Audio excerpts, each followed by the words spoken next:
Okay, everybody, big news in Canada. Prime Minister Mark Carney unveiled his government's first federal budget meant to prop up, meant to prop up Canada's economy. Now, the plan is to spend nearly $90 billion in net new spending over the next 5 years and a projected $78 billion deficit for this fiscal year. But of course, this budget still does need to be passed, so nothing's happening, at least not yet. But Andrea, what stood out to you in this budget? Oh my God, what stood out? It was so overwhelming. There's so much information. There was so much stuff, like the increase in spending for defense, that stood out. Lowering bank fees, that was interesting. Trimming the government, and also a weird one out of left field, joining Eurovision. That was very interesting. But Patty, I want you to break it down for the person who's just worried about putting food on the table and perhaps one day hoping to buy a house. What did this budget say to them? Sorry, Patty. Yeah, okay. You know what, to be honest, it didn't say a lot. But what it did say is there wasn't a lot of day-to-day spending, but there is a lot in terms of building for the future and having investment.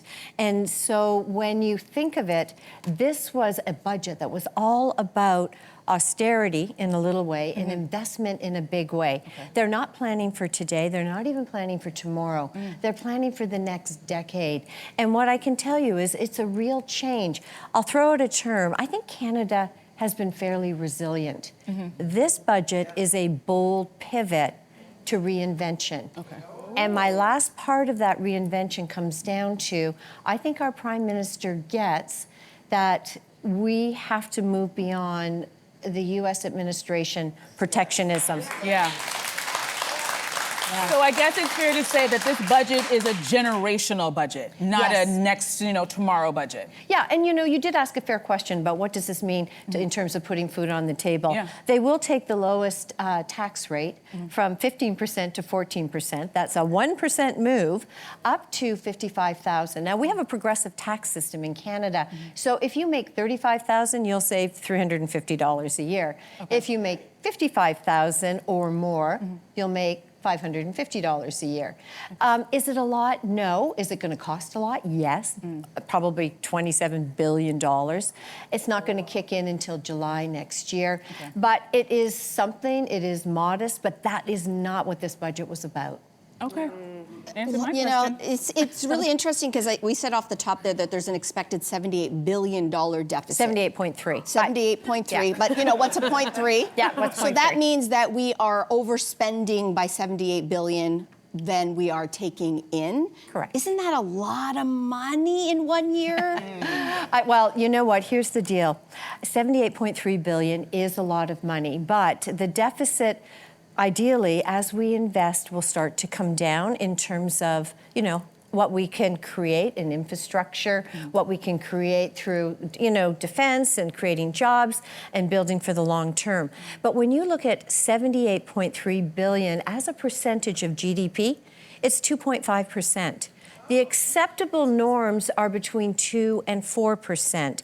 And so what that actually tells us, how do we stack up against the other G7 nations? Right in the middle. I mean, we've been better before, but we haven't had a bold budget like we're having now. And by the way, the projections, they actually surprised me to the downside because the projections were between 70 billion and 100 billion. And so it was, and I'm not mad about that. I think, a lot has to go right. I think you're right about this when you sort of say, it's a big number. I mean, you're spending this money to create jobs and growth and a stable economy. So sometimes you need to spend money to make money, right? Like that's a basic. Haven't we always said that? Yeah, we have always said that for sure. So the one thing that caught my eye was the government also aims to cut another 30,000 to 40,000 jobs, or around 10% from the federal public service. So I mean, people are hearing that number. Many people work in the public federal service. So should Canadians be concerned? Sure. You know what, I do think you should be concerned. Anytime you hear a cut, and this is in the tune of about 10% of the federal government workforce, I think you are concerned. I think we have to look at where are the cuts, how transparent are they, how are they being structured, regionally, are they going to be fair? Will there be a contingency plan put into place should we have a crisis? what will this mean to services? And so I think it's all about how this happens, how it gets rolled out. I don't know too many. When I look at the monthly job numbers, you see private sector hiring and then you see public sector hiring, and it has often skewed towards that. And so I think there's going to be a balancing out there. You just hope that it's not a hollowing out there. Okay. There are some people who are calling this budget a Trump survival plan. And we are in the midst of like this unprecedented trade war, and we no longer have a reliable partner in the United States as far as a trade partner. We are still talking about, are we going to renegotiate this free trade deal with the US and Mexico in the next year?